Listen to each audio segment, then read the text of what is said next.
we're starting late. I was leaving with my daughter to take her to the bus stop, which is right down the street, but I locked the keys in the house. So Oh, no. I had to break back into my house so that I could get my truck down to the auto dealer because they had fixed the brakes. Oh my So God, what a rough morning. yeah, I had to dive through the window and jimmy a lock. Not Now for nothing, being 15 minutes late with all of that is very impressive. I would say it all worked out. I was a little nervous. I'm like a real I have to be on time. I'm always like, that type of person. So I get a little anxiety from it. And I stayed, I knew the auto dealer would be, business as usual. They don't care, So I just stayed calm, and I was just like talking to them, and they're like, all right, well, we'll get you out of here. Looks like you're in a rush. I was like, yeah, a little bit. Yeah. Well, I'm glad it worked out. Yeah. So we're fine. And luckily, my next appointment's not until 10:30. So. Good. Yeah. All right, we're ready to roll. Ready, yeah. All right. Yeah. So I'll just introduce the show, and I'm gonna just go with your bio here. All right? Yeah. Okay. Ready? Yeah. Hey everybody, what's up? Welcome to another episode of Build, Burn, Become. I am Fred Moore, and today with me is Toni Marinucci. Toni is a registered dietitian with a master's degree in nutrition and dietetics, and she's from Westchester, New York. She is the owner of a business called Diet Tips with Toni Marinucci, and she provides online nutrition counseling. She works with busy working women who struggle knowing how to eat and to fuel their bodies optimally so that they can have energy, self-confidence, to live the life of freedom from negative thoughts, self-doubt, and the what-ifs. Toni, right there in your bio, there's some stuff I really want to jump into. I love this. But before we do, welcome to the show. Thank you for being here. Thank you so much for having me. I'm excited to be here. Yeah, this is a great way to start the morning, talking about how to eat properly, how to live a little bit more optimally so that we could function throughout our day. So I wanted to know how you actually found your way into this profession. How long have you been doing it for, and how did you start your business? Yeah, so it's a long story. It started as a little kid, so super happy. Come from Greek and Italian family, very fortunate, very loved. I actually grew up on Long Island, New York. But I was overweight, and although I was happy and confident, people kind of teased me for my weight. Kids in school, even, believe it or not, even family members, even though they were overweight themselves, the irony there. And it was like, oh, you shouldn't eat that. Oh, but eat more. Like, what do you mean you don't want? Like, it was just like Yeah. a total confusing contradiction most of my life, and it really kind of forced me, unfortunately, to take a harder look at myself in the mirror and realize, okay, wow, maybe they're right. Like, I am overweight. And unfortunately, the way that I went about changing my lifestyle started from a very negative place. I was very insecure. I really didn't like the person that I saw in the mirror, and I put a lot of self-worth on like what my body looked like and aesthetics. And it was hard at first, for sure. And instead of reaching out for help, I would kind of reach out for help, but to be honest, my sister struggled with mental illness, and her problems at the time, they were a lot worse. And so that didn't mean that my problems didn't matter, but at the time I just felt like we really had to make sure that she was okay, and that she was kept safe, and that she didn't harm herself or others. And so I just never felt like there was room for me to share, which honestly, looking back now, is a blessing in disguise, because it forced me to do it on my own. And it's why I've learned so much and developed so much on how to eat healthy and balanced, because when I first started, I did it all wrong. I would just read whatever was in the magazines. I would restrict myself from eating. I would then overeat and then exercise excessively to try to get it out. I just did it all wrong. And I realized, like, okay, this can't be the way. Like, I'm not happy. So even if this was the way, I don't want it to be the way. Like, I don't want the way to being a healthy, gaining this, like losing this weight and being healthy, to be like me never being able to eat pizza or ice cream or like all the foods that I liked again. Yeah. So I was like, okay, there has to be a smarter way. So I worked my way. I decided I wanted to be to school to become a registered dietitian. So it's a 5-year program to be a registered dietitian. I got my master's degree, and at first I started in like outpatient. I worked in hospital centers. I worked in eating disorder clinics. I worked in food service. I mean, I really did everything. I worked in retail. I worked all over as a registered dietitian. And I loved everything about nutrition, but what I loved the most was the one-on-one counseling that I got, really being able to take all this general information and applying it to a person individually based off of their lifestyle, their goals, and a little bit more specific to help kind of, get them to their goals, rather than like, okay, this may work or this might work. Like, all right, this is what we do. So I decided to start my own business last January. So it's like a year and a half now. At the time, I was working for a company full time. And then I kind of built my business up and transitioned. And then February 1st of this year, I left and resigned from there. And I've been on my own for like 5 months now or less. Congratulations. So thank you. So what I do now is individual coaching. I do work with men. I would just say a majority of the clients that I work with are women, because they tend to really have that like strong negative mindset around food and restriction, and they're usually under eating and then overeating, and it's just this terrible cycle that I know men deal with as well. But it just so happens to be that more of my clients are women. Yes. So so 5 months of being on your own as a business owner, how you feel? You feeling good about it? It's actually beautiful. Yeah. Like, it's just so awesome. I definitely had a solid foundation before making the leap, making the jump. Like I definitely, bet on myself a little bit. Yep. But it feels really good because I know this is what I'm meant to be doing. So it's been very rewarding in more ways than one. Yeah. So somebody, like, if I was looking for some help with my nutrition or personal training, fitness, whatever, I would look more towards somebody like you, because you have the confidence in your abilities to step out and do it on your own.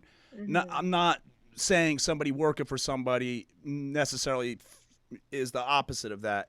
I'm being very general here, but when you dig it under the layers, it's like somebody like you really have so much time that you put in beforehand that you're like, you know what, I could definitely take this bull by the horns, and I can make this work. And that's just something I always pay attention to when I'm looking for services from people. That it's my own opinion. It might not always fit, but sometimes it does. But I mean, yeah, that it is a general statement, but I also kind of know what you're talking about. I would say the entrepreneur spirit is, I believe everyone has a little bit of an entrepreneur inside of them. Yeah. And it's just like whether you let it out or not. And I think that if you want to learn from someone who knows what hard work is and isn't afraid of it, and then going to get results, like an entrepreneur that's successful is probably going to be that person.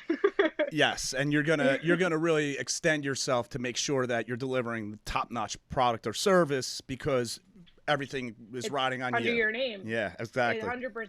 Let me tell you, I've always been a hard worker, but there's been days when it'd be like when I was working for another company, like I get paid the same every Friday, regardless of whether I'm gushy or not, which is ridiculous. And I'm as a hard worker, like I'm gonna do my best, but like if I was having a rough day or like whatever, I would, probably do they wouldn't know it, but I would know I was giving like a half-ass service. Yeah. But like when it comes to my business, like absolutely not. There's literally no room for that. I would never in a million years provide less than average to my clients, and I deliver to them 150% every time. Nice. That's a beautiful thing. And so now in your bio here, this stuff is good. Live a life of freedom. Now, the first thing I thought of when I read that was I've been in the fitness industry.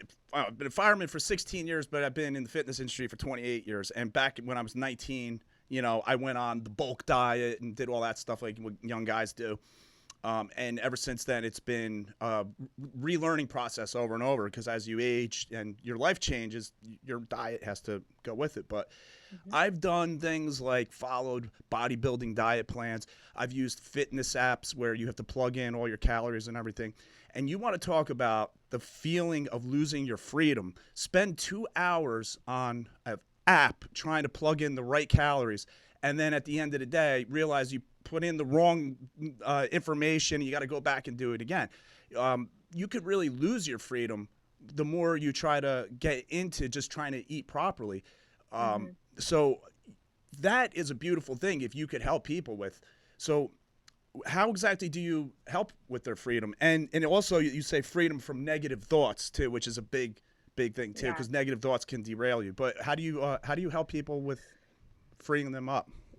So a lot of different ways, but so the freedom that I associate with my program, I have a 6-month coaching program. So when I work with someone, it's for a very long time, and it's a 6-month minimum. They can work with me for longer. But the reason why I do that is because there's just so much to work on. So there's the basic nutrition information of education, and then there's the mental component around it.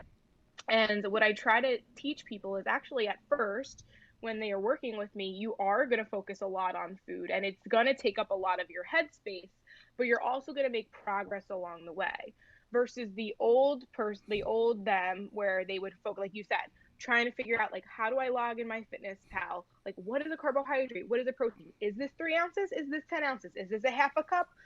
Should I be counting my macros? Should I do intermittent fasting? Should I try keto? Should I go on Google? Like this, like obsessive thoughts that they spend a majority of their time. And then they try to put it away, right? Then they try to check it out. And then they're like, you know what? No, maybe I don't need to do this. And then it comes back and then they feel guilty. And it's just this negative cycle that it's taking up so much of their headspace, which is so much wasted energy. And it is holding them back because they don't even know a life without obsessing over food. Yeah. So when I say bring them to a life of freedom, it's bringing to a life of possibilities outside of just going to work or just like going through the motions, right? It's actually opening up to thinking like, you know what? I actually have had this passion. I've been trying to play the guitar and like, I just put it away. I played it in high school. And now it's like, you know what? I do love this. I should start playing again and bringing joy back into their life. Yeah. And thinking about possibilities of potentially maybe they are working for a company that they don't like. And now they realize like, why do I keep saying yes to these shifts that literally just bring me down and like make me mean to my wife or mean to my husband or like, why am I settling for this life that we only get one of? And all of a sudden it's like life passes you by and it's like, damn, like what happened? Yeah. Right. And so people don't recognize that their food choices are so much more than what they're eating. Like it's so much more than that, because if we could, so for the 6 months, we think about food, we focus on food, but at least you have support and you're learning along the way. You get to a point where you establish healthy habits and healthy behaviors that now you don't have to think about that stuff. Yeah. It's just natural. This is my breakfast. This is my lunch. These are my snacks. This is how I handle restaurants. This is how I handle when I go to a wedding. I've just figured it out. I know how to eat. And so now imagine, and it's really hard for people to think about, but imagine not obsessing over food. Yeah. Like the majority of your day and the majority of your life. You now have opportunity and freedom to think of other possibilities and do more and be more. And that's a lot of like the mental component. And then the physical level is if we have more energy and we feel confident and we feel happy, then we're physically going to be able to do more and have more opportunities in our life. Yeah. Because if you're not physically capable of certain things, then we can think about it, we can dream about it, but can you actually do it? Yeah. If you physically can't keep up with the demands, then probably not. Yes. Yeah, you could do so much more when you're eating healthy. It's like you almost you've been blessed with this endless supply of energy, and you don't know and it's a nice clean energy that, it's not, you're all speeded out because you ate a bunch of sugar. It's a steady, constant supply of energy that if it really affects you throughout the day. And the negative thoughts that people have, that's a huge thing, because I've personally, as a fireman, started my day on shift. Everything's great, eating perfect, but as the shift beats you down and you're starting to lose sleep and everything, a little negative thought is enough to completely erase the person who just was, and you become a completely different person. And now all of a sudden, it's okay to eat this stuff. Like I deserve it, or you know what, you don't even think about it. So a negative thought can really toss everything to the side. Of course, we can't immune ourselves from having negative thoughts. So Mm-hmm. in your work, when you're showing somebody freedom from negative thoughts, what are you really doing with them? Is it a guidance process on how to deal with a negative thought? Mm-hmm. So this is more from personal experience where like I said, I started out my journey talking down to myself. Really, like, I wrote a poem when I was 13 that, like, you could cry reading it. Like, if you had a 13-year-old daughter, like, you would just be like, oh my gosh, this poor child, like, Yeah. it's crazy. And so there was just so much hate in me. And what I realized, the way that my self-confidence got up was not by a number on the scale. I built self-confidence by committing to saying, you know what, this week I'm going to drink more water. Next week I'm going to eat more vegetables. I'm going to limit my fast food. I'm going to limit the sweetened beverages. I'm going to put these small commitments in the way. I'm going to go to the gym 3 times a week, whatever it is. And I would do it, and I would follow through with it. And I would feel really good knowing that, like, I told myself I was going to do something and I did it. And then slowly I noticed that the scale actually never moved, to be honest. For a long time, the scale really didn't move. But people would tell me, they're like, wow, you just seem so much happier. I definitely had, like, an aura about me that was very, it brought people in. Right. And I genuinely was happier. I remember feeling more confident. Like, I didn't have a boyfriend until I was like 18. Cause, like, before then, I don't think it had anything to do with my weight. I think for me, I just was like, didn't think I was enough or I was worthy enough or whatever. And so, like, I just wasn't even open to the possibility of, like, being in a relationship. Yeah. Right. So I think a lot of the times it's to get away from the negative thoughts. Is like, they're always going to creep back. Like, even as you get older, like, and life happens and things happen, like you said, you're feeling tired, whatever, they're always going to be there. But a majority of the time, if we put these small commitments in our way on purpose and then overcome them, we're going to feel more positive. We're going to be more kind of proud of ourselves, and Yeah. we're going to look at things in a more positive view, because we know, like, yeah, shit, can I curse on here? Yeah. Everybody's Like, shit asking me that. happens. Like, shit happens, but I've always gotten through it. I always get through it, right? If it's shitty right now, it's just not over yet. Yeah. So, and the only way I know that is because I've done it before. So you have to Right. kind of be challenging yourself along the way. And that's how you kind of get more of those positive thoughts and that self-confidence that people always strive for. It does not come from a number on the scale. It does not come from a body fat percentage. It comes from being proud of yourself and doing the work and then overcoming those struggles. Yeah. Yeah. So I would assume your clients, when they first initiate with you, this is going to be the point where they start to learn that they can have their negative thoughts, they can have their setbacks. You're there to help them with that, right? Right. They're going to reach out to you and say, "Hey, look, I'm about to do a yodel right now. I'm about to eat, have like one of those giant coffees with whipped cream." Right? They're a moment of weakness, and you're going to coach them through that. Yeah. Yeah. So a couple things there, right? So the number one thing that I think most clients find really helpful with my program is it comes with an app, and I encourage them to take photos of their food, upload it into the app, and I can see them comment on it and kind of talk them through it. Them just knowing that I'm going to be looking at their food choices, and I make it very clear I'm not judgmental. Yeah. I want them, if you don't post the Frappuccino, like, that doesn't mean it didn't happen. Yeah. And me not knowing that it didn't happen isn't helping you. Right. So I encourage them to post the things like a cheeseburger from Wendy's, and that's just something that just happened with my clients, so that's why I'm thinking about it. Yeah, yeah. So like I encourage them to post it. I want you to post it, because pretending like it didn't happen isn't helping anybody. Yeah. So knowing that I know I'm going to look at it, it definitely makes them think about their food choices. But it also allows them to communicate with me in between and just be like, listen, I'm having a really hard day. I really want to go to the drive-thru right now, and I want to just order all the fried foods and all the fried things. Yeah. But you know what? I remember what we spoke about. I know that this is something that's important to me. So I'm just going to go home. Like, what can I have instead? And then I'll talk them through it and I'll coach them through it. So bringing awareness alone can help kind of initiate change. Yeah. And then the other thing that you mentioned was about, like, you said something about they're working on something and then they might not, I forget what you're, I'm like lost my train of thought a little bit. But something that I wanted to say was one thing I have my clients do is always compare themselves to them and not to somebody else. So an Yeah. example of that is like I have one client who she usually like on the weekends will like she loves pancakes and she'll get like 5 pancakes at a time and like she's like I've been doing 2 pancakes instead of 5, but I also had ice cream and I did whatever all this stuff, and I'm just like, okay, well, how does it compare to the old you? She's like, well, the old me would have had 5 pancakes with all the syrup, and instead of half of an ice cream sandwich I would have had the whole ice cream sandwich. It's Yeah. like, okay, so that's good, like let's celebrate that.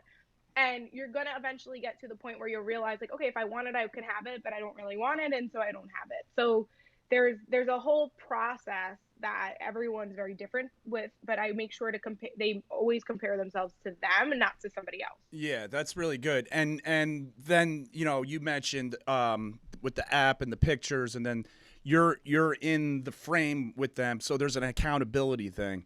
Yeah. And I know what that's all about. I purposely hire personal trainers because I know from past experience that when I work with a personal trainer, I'm more committed, and there is an accountability thing. And Yes. I did hire a bodybuilder one time to do a nutrition program with me, which was really super hard for me to do. And although I was probably only hitting it at 80%, if it wasn't for the accountability, I would have failed on it way before. So having that coach there, just knowing in the back of your mind, like, well, I don't. It's not that you don't want to let them down, but you well, there's part of it. there's self pride. You want to step up to the plate. You don't want to come. Be like, well, look, I can't even commit to this diet program for a week or two without, So all that stuff together really works well. And then I like how you keep it simple. And you focus on the the wins and everything like that. And that's another big thing. Seeing somebody have a terrible diet and then just right off the bat go to keto because that seems like what everybody's doing, and they're eating pork rinds and because that's on the keto diet for some reason. And it's like wow, that this is insane. Like that's too extreme. Your body can't handle this kind of thing.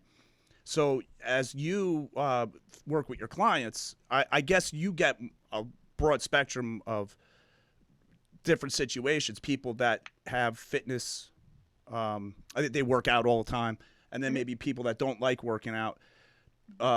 Does what you prescribe to them for a diet or whatever, if that's the right word, prescribe?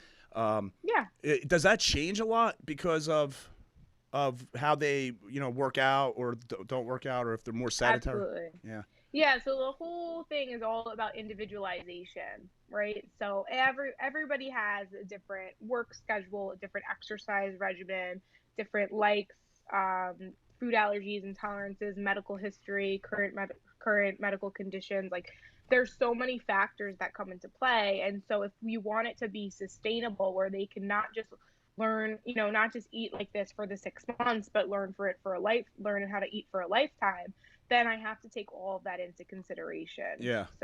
So someone who's already physically fit, like their nutrition needs are going to be different than someone who's not exercising at all. But in general, it needs to work for the person. Okay. Yeah. So if somebody came to you and they already had like a pretty solid nutritional background, but they were just like looking more for fine tuning or something like that, you would start them at a more advanced level. Right. So like, and this is where a lot of people, I think, they go wrong in the sense they think they know what they need, but I know what they really need. Right. So which is why I have like a whole assessment process. But as if there is a healthy foundation, a good relationship with food, they eat balanced meals, they understand the difference between a carbohydrate and a protein, and whole grains versus refined grains, and like they're in what I would call maybe like an advanced eater with a healthy emotional state where they don't feel like carbs are the enemy, right? So, and they really understand, they have a good balance, and they've been trying to lose this weight, and they just feel like they've been hitting a plateau. There's someone I honestly probably after a week or so would prescribe them certain macronutrients. So you hear like count your macros. Like I would prescribe them a certain amount of protein, fat, carbohydrates, and have them really zone in on like specifically like what their body's needs are. And then from there, teach them how they no longer have to use an app like MyFitnessPal to Right. track, and they can have that freedom because they now know what a proper portion of protein is and carbs and fat and all that stuff. And then that's going to be a little bit more advanced. Where someone who comes to me and like they, you know, although they might eat healthy, they still feel guilty about it, or maybe they're not eating carbs because they heard that they're bad for them or whatever it is. Like, I'm not telling them to count their macros. Yeah. Like, Right. we're working on developing like balance, positive self-talk, and really like listening to your body and honoring that, and not denying when you're hungry just because you're, you know, you think, oh, if I chew gum I can just get through the day. And Yeah. then like we have to fuel our bodies appropriately. So I really just make the general assessment of like where they're at. So like someone might come to me and be like, can you give me your can you calculate my macros? And I mean, no. I need to know a lot more Yeah. first, and then if I feel like it's appropriate, I'll put that in your program. But if it doesn't work for you, it doesn't work for you. So I really have to assess that. Yeah. So you mentioned the carbs are the enemy thing. I see that a lot. I'll see somebody say, yeah, well, I'm not going to eat that, those potatoes or something like that. Mm-hmm. And, you know, I always think, boy, you know, potatoes are good. But can you explain that a little bit? Why, say, somebody might actually, let's say somebody's working out and they're really hitting it hard, and they notice that they need more energy, so they add like a sweet potato, an extra sweet potato or two to their Mm-hmm. meal. Why is it that when they do that, sometimes they get even leaner?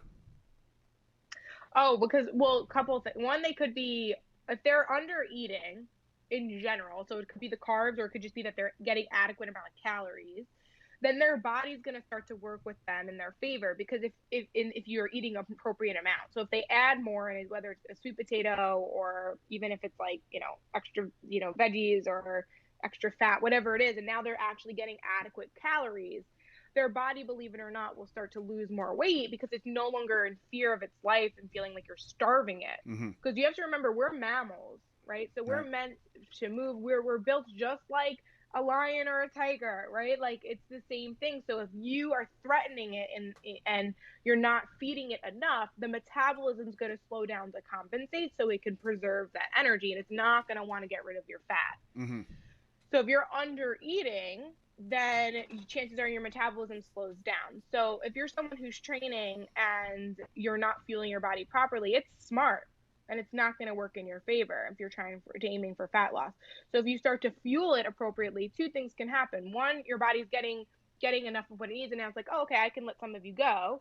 And then two, if your energy's up, chances are your workouts are better. You're getting more out of your workout, and it's kind of like a win-win.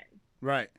So you're actually putting more intensity into your workout. You're actually burning more calories and Yeah. properly hitting the muscle and Mm-hmm. causing the muscle to adapt and grow. And also too, I will say, with recovery is huge. Mm-hmm. So a lot of people if you're not eating enough carbohydrates for recovery, your body's going to stay inflamed, and so that weight could honestly just be inflammation. Uh-huh. And then the scale doesn't move, and you feel puffy and bloated, and so it's not helping your aesthetic goals either, and so therefore it's not working either. So Now, is there a way a person can sense that they need to up their quality carbohydrates, as you know, like rather than wait for them to feel tired and Mm-hmm. like drained, and you know that's almost like a delayed feeling. It's like you're behind the Mm-hmm. eight ball now. Is there a way Mm-hmm. you could actually like sense it before you get to that point and say, oh, you know what, maybe I should add in a little bit more carbs? Or is that just being way too? I would say it's really hard to sense it, because it really is a delayed thing. I would just say, if you continuously find yourself either still hungry like an hour after a meal, or your energy is still not up there, Right. then play around with it and start to, when I tell people, if they're kind of have the carb phobia, I tell them to incorporate healthy carbohydrates around time of exercise. So like Before right and after, before, right? right after. Yeah. and that at least they know that they're burning it, and like psychologically it's like, oh, okay, I could do this. But also too, their energy should improve as Yeah. a result, and their workouts will be better, and Is they'll recover faster.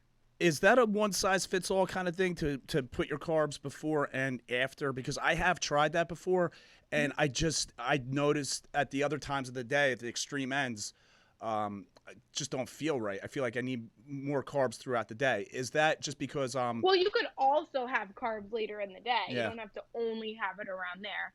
So like technically, like there's science and then there's application. So like the science says that if you consume, I want to say, oh God, I want to say like 60% of your carbohydrates, but I could be making that number up. It's very person specific, but in general, the majority of your carbohydrate intake is around time of exercise. Mhm. You should optimally get the most out of your workout. That Right. doesn't mean you can't have carbs outside of Okay. that, Right. but optimally that's when you would want to do it. But yeah, some people are, they find that like if they exercise on they're better off exercising on an empty stomach because maybe they get nauseous. Yeah. It's very different. Yeah, everyone's very different, and it always depends on what the goal is, and then how many carbs are actually available for consumption. Right. If you're getting it down to like the nit and grit of like really counting. Yeah. Yeah. Mm-hmm. Now with cortisol, you Mm-hmm. you read about for instance, it's a stress hormone, so that's going to start to spike at certain times of the day. It could spike like for shift workers, firemen, police.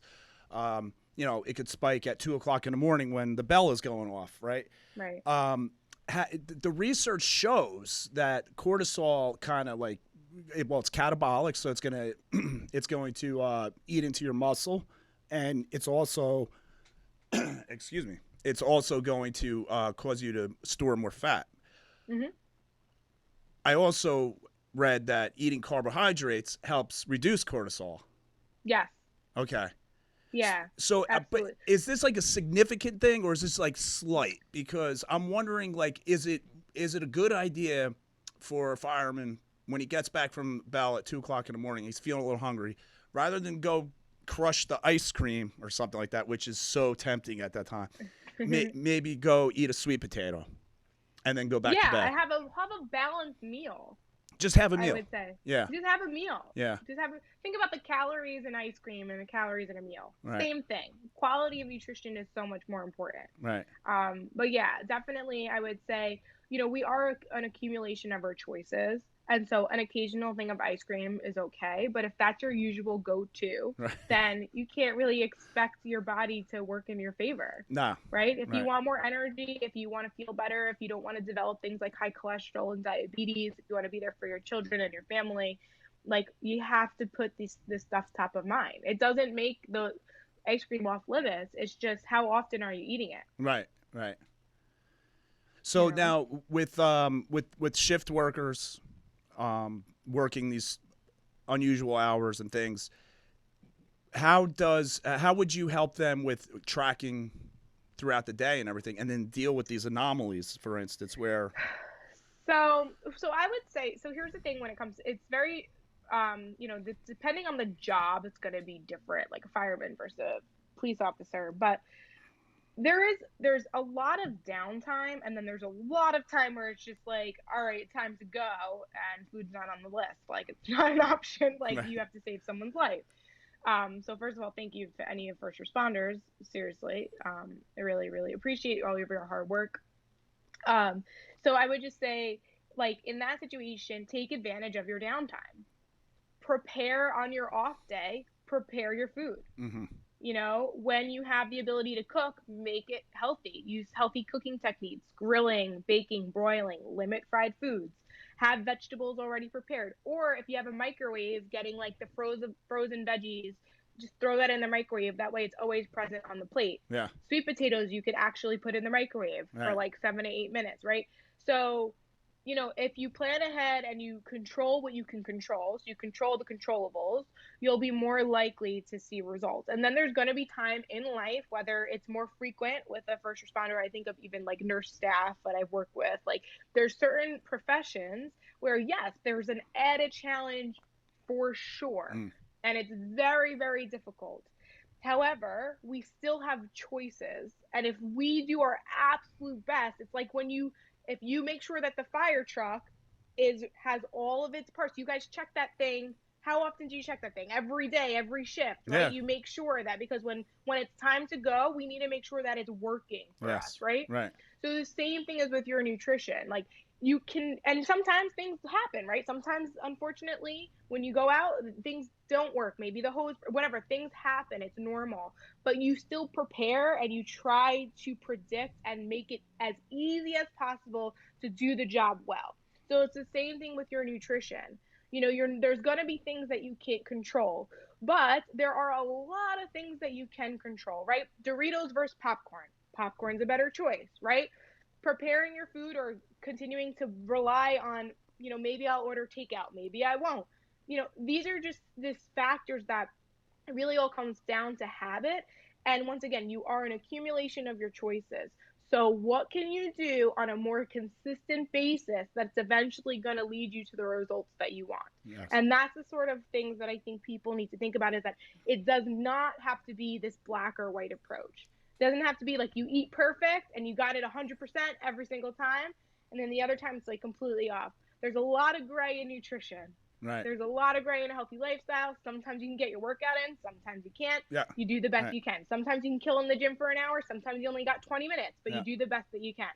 If you have to have breakfast for dinner, and have eggs and whole grain toast, whatever, that's fine. If you have to have cereal, that's fine. But there's a difference between Frosted Flakes and Cheerios, Yeah. right? So there's a lot of things that are in your control. So although the job might seem demanding and it might seem like there's a lot outside of your control, there are things that you can do, and you just need to be willing to educate yourself about it and then take action on it. Yeah. And be proactive. Be proactive. Yeah. Absolutely. Assume you're going to go to work and something's going to happen. Yeah. And you're going to need some apples or something on the side just to get you through or whatever. Yeah. Something simple like that. Yeah. Take advantage. If you're hungry, eat. It's hard with that. It's like sometimes, you may not have eaten for 12 hours and then you come home and of course you want to eat everything. And, Right. But we all, I like to tell people, when you're hungry, you will eat anything. Yes, you will. So if you're hungry, have the broccoli, the sweet potato, and the grilled chicken. Yeah. Yeah. You're starving. So. Right. It's either that or you're going to go tag something else that's not good for you, like Oreos. Right, and then you're going to be like, oh my God, I feel like crap and I want to go to sleep. And it's just and then you're going to compound the problem. Yeah, and also too, there's a line with this, but I do try to empower people in the sense that, listen, there's very few things in life that we can control, but your food is, for the most part, one of the things that you can. So use it to your advantage. If you feel like life right now is stressing you out, things are happening that are outside of your control, and you're upset about it and you wish you could change it, unfortunately, we can't change certain situations, but we can change how we react to them, and we can change our food choices, and we can make sure that we feel our best so we can handle the stresses in life. Yes. So use it as an advantage. It's like, wow, this is very few things I can control, but I actually can control my food. So let me do this in a positive way. Right. Very good. Yeah. Toni, this is some great stuff. And I hope that, the first responders out there that are listening to this can, see that, it's okay to reach out and ask for help.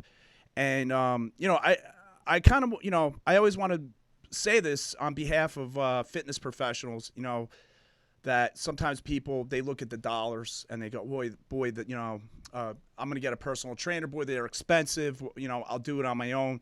And sometimes when we do things on our own, like you had illustrated earlier, we don't really know exactly how to go about doing something, and we waste a lot of time. And not only do we waste a lot of time, but we may never even get to our goal. So you're still spending money anyway. Right. You're better off putting your money to something that is going to work like a laser beam, focus right on the thing, and get you going. Your results are going to come faster and everything. Mm-hmm. And the point of this podcast is to get this message out to first responders.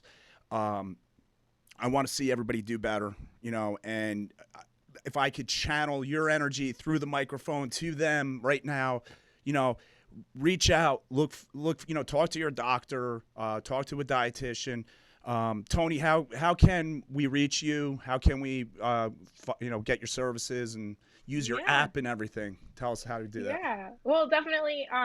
First of all, thank you so much for having me. I Yeah, really appreciate it. This is a great conversation. And it's yes, I awesome. believe in investing in yourself is the best thing in the world. You're going to save a lot of time, energy, and less stress if you really just get down right to it, Right. and get the help that you need. But yes, so to find me, to contact me, I'm on Instagram. You can follow me at tips_with_Toni. That's Toni with an I. I'm also on Facebook. I have a healthy lifestyle support group. So for those who are really done with trying to count their macros in the sense of trying to do it on their own and trying to follow meal plans and really just do the quick fixes and doing keto and all this stuff, and they want to just commit to being the healthiest version of themselves, I have a Facebook support group. And then if people want more of that one-on-one attention, you can fill out an application at www.tipswithtoni.com/coaching. Nice. Yeah, and with social media and with technology, it, this is accessible now.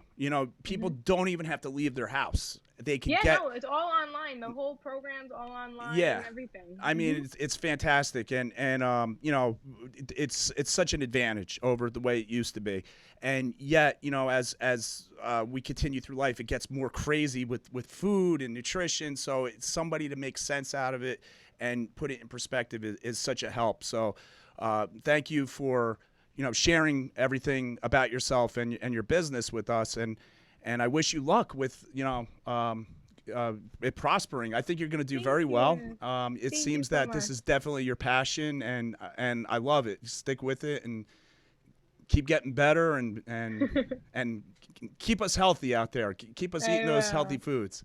Thank you so much. And Thanks, Fred, Toni. I want to have you either on my Instagram or my podcast. We gotta Yeah, reverse the roles. definitely. Yeah, I'll give you a call, and we'll talk about how we'll go about doing that. Sounds All good. right, Thank great. you. Thanks a lot. Take Bye. care. Bye.